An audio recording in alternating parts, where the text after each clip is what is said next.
Hi, hello. எல்லாரும் எப்படி இருக்கீங்க? இன்னைக்கு மார்கழி 8ங்க. சின்னதும் இல்லாம, பெருசும் இல்லாம ஒரு கோலத்த போட்டுட்டு சமையல ஸ்டார்ட் பண்ணியாச்சு. இன்னைக்கு என்ன சமையல்னு பார்த்தீங்கன்னா, பெருசா ஒன்றும் இல்லைங்க. டிஃபன் தான். இட்லியும், காலிஃப்ளவர் சாம்பாரும். எங்கள் ஊர் பக்கம்லாம் சாம்பார்ன்னு சொல்லுவோம். கட்டிக்கிட்டு வந்த இடத்துலலாம் சாம்பாருன்னா நாங்கள் பருப்பை மட்டும் தான் சாம்பாரும்போம். நீங்கள் என்ன மிளகா அரைச்சி வச்ச குழம்பெல்லாம் சாம்பாரும்பாங்க. அவங்க ஏதோ ஒரு பேர் வச்சுக்கிட்டோம். நம்ம ஊர் பக்கம் சாம்பார் அப்படியே சொல்லி பழகியாச்சு. இன்றைக்கி நம்ம வீட்டில் சாம்பார், இட்லிங்க.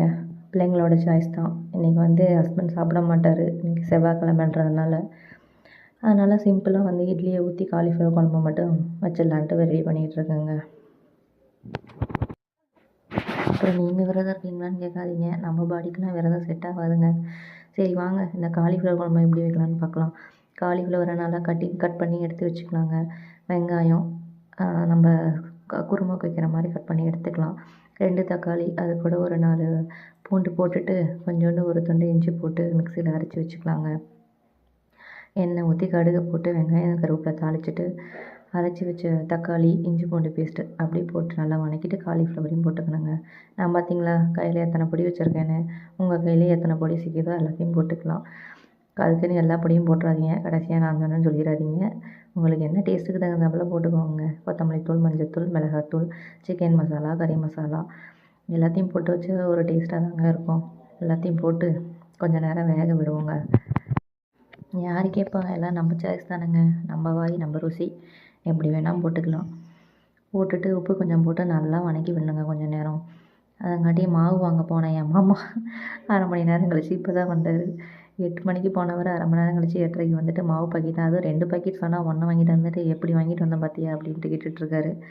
அதுக்குள்ளே என் சின்ன பொண்ணு கடைசி ரொம்ப சேட்டை பண்ணுவாங்க. அவளை வச்சுட்டு ஒரு வேலை செய்கிறங்காட்டியும் போதும் போதும்னு ஆயிரும். வாங்கிட்டு வந்த ஒரு பாக்கெட் மாவையும் கலக்கி ரொம்ப தேங்க்ஸுங்க நான் அவருக்கு ஒரு கும்பிட போட்டுட்டு இந்த அரைச்சி வச்ச தேங்காயை குருமாவில் ஊற்றிடலாம். ஊற்றிட்டு இட்லிக்கு உள்ள ஊற்றி வச்சுருந்தேன். அதுவும் கொதிச்சிருச்சு. ஒரு தட்டு இட்லியை ஊற்றி வச்சா சட்டு போட்டுன்னு வேலை முடிஞ்சதுங்க. இட்லியை பேக் பண்ணி கொடுத்துடலாம். இந்த குளிர் காலத்தில் எந்திரிக்கவே முடியலைங்க. எந்திரிச்சு யாராவது ஒருத்தர் நமக்கு ஒரு இட்லி ஊற்றி ஒரு குழம்பு வச்சு கொடுத்தா நல்லாயிருக்குன்னு தான் தோணுது. சரி என்ன பண்ணுறது, நம்ம வீடு நம்ம ராஜ்யங்கிறோம். அப்போ வேலையை நம்ம தானேங்க பார்த்தாகணும். அடுத்து ஒரு சின்ன பஞ்சாயத்து. அவர்கிட்ட அப்படியே பேசிக்கிட்டே இட்லியை ஊற்றி வச்சுட்ருக்கேங்க. இந்த பக்கம் குழம்பு ரெடி ஆகிடுச்சு. என் பிள்ளைங்களை காலைல ஸ்கூலுக்கு அனுப்புகிறங்காட்டியும் போதும் போதும்னு ஆயிடுங்க. அவன் பாருங்கள் இன்னும் கொஞ்சம் நேரத்தில் அக்கா ஸ்கூலுக்கு ரெடியே ஆக மாட்டேங்கிறா, சீக்கிரம் அவளை ஹாஸ்டலில் போட்டோன்னு என்கிட்ட கம்ப்ளைண்ட் பண்ணிகிட்ருக்குறாங்க. இருக்கிற 4 பாத்திரத்தையும் தேய்ச்சி கையோடு வச்சுட்டோம்னா ஒரு வேலை முடிஞ்சு போயிடும். என் சின்ன பொண்ணுக்கு 9:30 மணிக்கெலாம் தூக்கம் வந்துடுங்க. அவளை தூக்கம் வச்சுட்டு போனால்